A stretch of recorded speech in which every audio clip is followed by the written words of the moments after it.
Oi, pessoal! Tudo bem? Vamos começar a nossa primeira atividade. E hoje, Tia Bela quer falar com você sobre o cantinho junino. Isso mesmo! Para começar, peguem na sacola de vocês as bandeirinhas e a fogueira para montar, um cantinho igual da Tia Bela. Vocês podem fazer vídeo, tirar fotos, os meninos podem fazer um bigode, as meninas uma Maria Chiquinha. E me mandem as fotos ou os vídeos pra Tia Bela ver se ficou legal, tá bom? Mas agora nós vamos falar sobre uma letra muito especial que tem nas palavras bandeira e fogueira. Olha que até rimou, pessoal!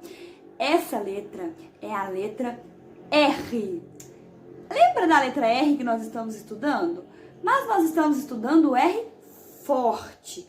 Hoje nós vamos falar sobre o R brando, que tem um som diferente. A letra R tem dois sons. Olha que sapequinha. Então, Tia Bela vai falar com vocês. Assistam aí esse vídeo que vocês vão conhecer esse som melhor. Barata, xícara.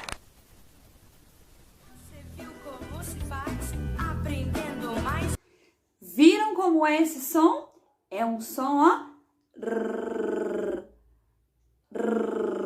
Então agora eu vou mostrar onde tem esses sons nessas duas palavras de itens da festa junina, que são fogueira e bandeira. Vamos lá, Fogueira.